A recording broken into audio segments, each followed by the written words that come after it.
Okay, so this is our strategic consulting presentation.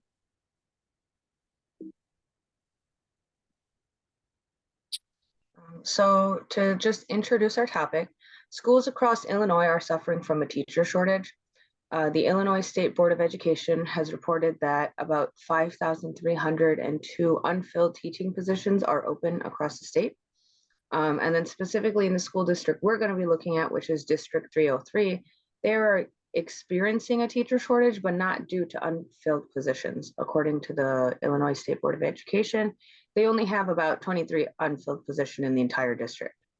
So District 303 is suffering from a high rate of absenteeism among teachers, and it's causing issues for the district.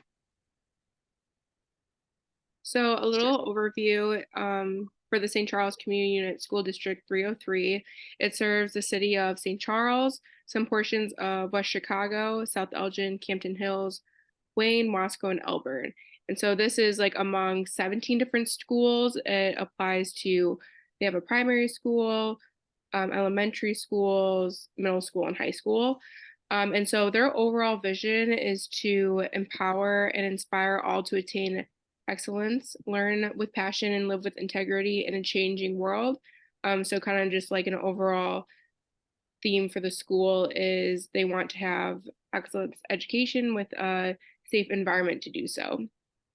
And so they have a total of 11,782 students, predominantly white. And then the following is Hispanic, Asian, Black, American Indian, or two or more races. And then that also reflects the employees as well. Um, and the total employees is 1,817. And out of those, 1,128 are certified.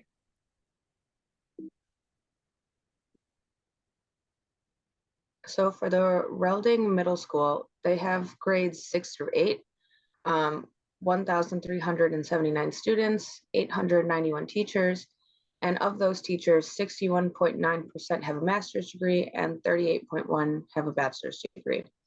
And then 37.4% of teachers have more than 10 absences in one school year. Of those teachers, 75% are female, 25% male, and then 94.6% are white. And this school is the school we were looking at for the case.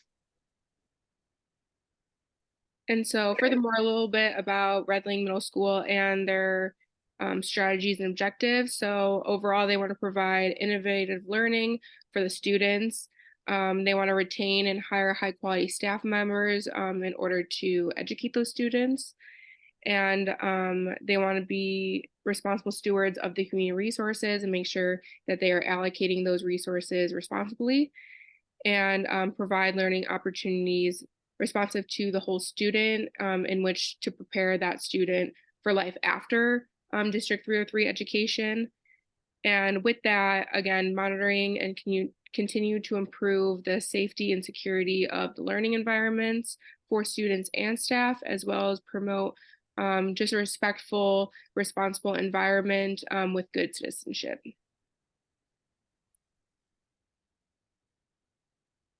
So for the human resources, their mission is to establish and maintain systems to efficiently and effectively recruit, employ, develop, retain, and serve a highly qualified and diverse labor force. Some responsibilities of the Human Resource Department include employee benefits, compensation, employment and employment records, evaluation, labor relations, safety, and substitute procurement.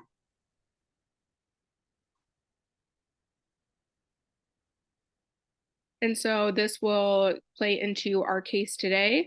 So I substitute teach at Redling Middle School as well as the other District 303 buildings. And I teach there frequently. And when you go in to sign in, you pick up your substitute slip. And I noticed that there were many substitute slips, like more than usual. And then this indicates that those slips are substitute teachers that picked up that shift and were assigned that role for the full-time teacher. However, there were still many open shifts with no teachers to fulfill those requirements.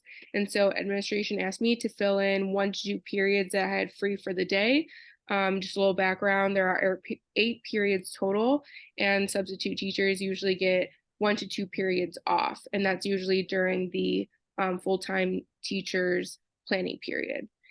And they stated that this happens often, and they have to ask substitute teachers as well as full-time teachers to cover these open periods. And so the main question is, how can administration ensure that these open shifts are filled prior to that day if just substitute teachers aren't picking them up? And so for HR policies and practices, the hiring practice for Relding Middle School, you have to submit an application via the website. You have to have record of a substitute license. You have to undergo a fingerprint background check and then complete the onboarding paperwork. And then for the attendance policy, substitutes can pick up any open shifts via website or by calling the school. They're supposed to arrive 10 minutes early prior to start time and then fulfill the full 8-hour shift until end of school time. And then they're supposed to wear appropriate attire. And so once they report in for the 8-hour shift, their responsibilities include carrying out the lesson plan provided by that absent teacher, complete all assignments and duties and reports required of that absent teacher, as well as attendance taking responsibilities for the students. And it did say in the handbook that willingness to teach or supervise during the free period, but it is not required. And if they do pick up those open free periods, they will not be compensated for the extra work.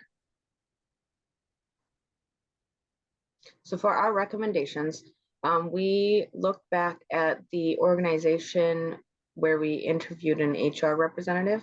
So Option Care Health was the organization that we interviewed, and their main issue is retention, which is not an issue that this middle school has. But Rob did mention that when employees have a high rate of absence or consistent absences, he discusses with them their option of taking a leave of absence or the Family Medical Leave Act, which would give them paid absence time. And the school can use this for teachers who miss multiple days a week or who are having trouble coming in. Another recommendation would be to hold training meetings twice a year to reinforce the attendance policy. Celebrate or reward staff who comply with the policy with an extra day of PTO or a gift card or something similar to that. To engage in performance appraisal, employee empowerment, and a high performance work culture. And so, in conclusion, District 303 needs to determine why so many teachers are absent and resolve the issue of the open shifts. So implementing multiple strategies will offer a higher chance of success. As we kind of mentioned before, increasing training and orientation and like the overall responsibilities of the substitute teachers and full-time teachers, as well as offer incentives for staff who adhere to the attendance policy and potentially pick up those extra open shifts, and introduce a high performance work culture. Again, if employees feel empowered and appreciated in their work and the organizational culture, then they are more likely to be successful as well as be more productive during the day. And overall, the district needs to take steps to ensure that they have the appropriate number of staff available and maybe offer monetary incentives for educators willing to cover other classes. And then these are references.